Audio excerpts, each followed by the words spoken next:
What were you like as a kid? You know, I'm always curious with art creative people. Were you a creative kid, or did it just? No, I think personally, I was just always making things, and I think Trish was too, really. Yeah, I came from, my parents were from Ghana, West Africa, so I grew up with like fabric all over the place, and my aunties all dressed up, so.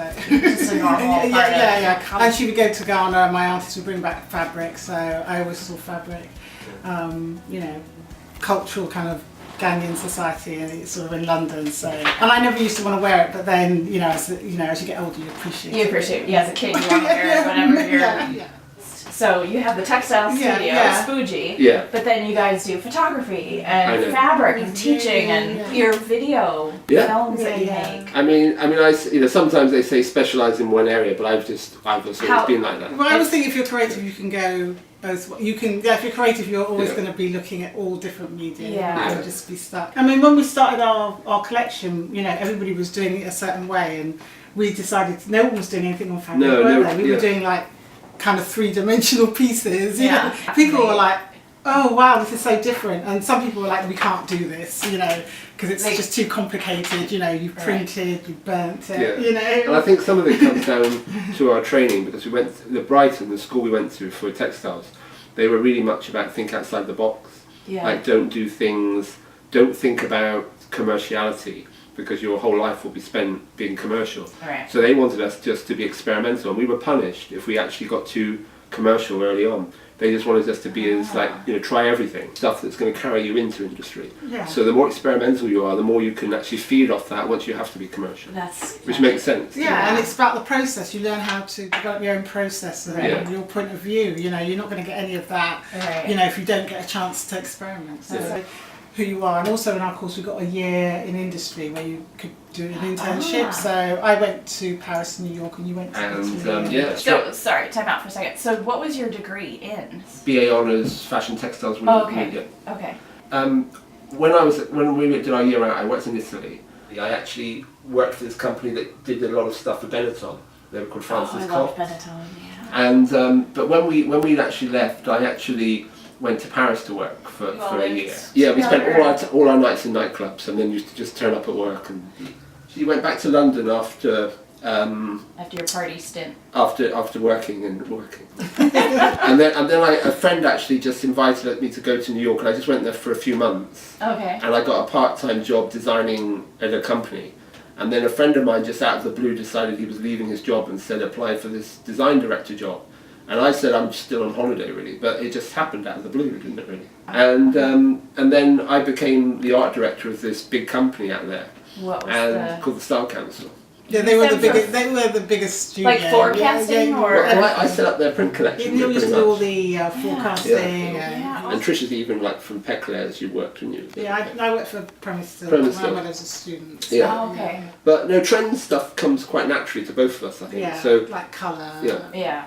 So you interned in New York, but then you had to go back to London to finish. And then I came back out to New York. I worked for the European Textile Collection for a bit, and I worked a bit for the Style Council. And then I think we had some friends who started showing their own work, and I thought, how easy is that? And we should do that really. Yeah. And your friend Scott, he was an artist in Tribeca, and he basically decided to move, and he said, ask Neale if he wants the loft, and about a million other people wanted it. He said, I'll give it to Neale if he wants it, because so many people want it. And I was like, Neale was like, yeah, okay. So we sort of took the loft, and there was a whole load of thing about who was paying the rent, so we ended up not paying. Yeah, we lived rent free in Tribeca, opposite the Odeon. Yeah. For nearly 3.5 years. And now, how much would that cost? Yeah, but the good thing was, you see, because we both packed up our job, it enabled us to build. Colour factory back then. I quit without a plan.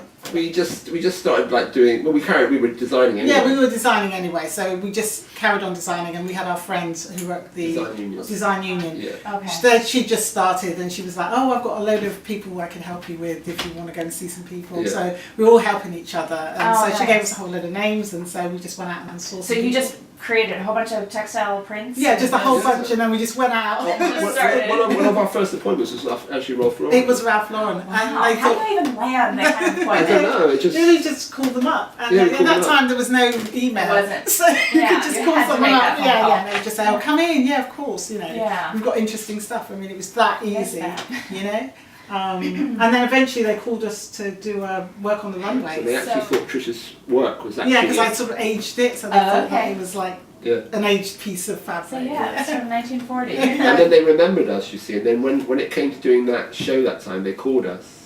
And we ended up doing... hand painting these dresses myself. For the catwalk. Yeah. Oh, wow. So, we had, they just gave us 5 days and said, that, can you do these dresses for the runway? And after that we worked with Halston Signature and Clinique. And then we worked with various companies at Calvin. We worked across the whole... Yeah, from Donna Karan to Coleman Clark. Yeah. So in 2000 we started the Spoogie collection, which was... not just us, that was with freelancers. So at one point we had 15, 16, almost 20 freelancers, which Neale would do all the trends, and then he would just send out the trends to all those people. And that's when you called it Spoogie. Yeah, and so we umbrellaed everything under that. That's a big group of people. Yeah. So are you doing photography this whole time also while you're working? I'm always doing photography. Photography is, I said it's just something that, I always will, and it's part of my textiles because I always photograph graffiti and it turns them into designs quite often. I mean, I should really have it all up on my website, which is I just said one day.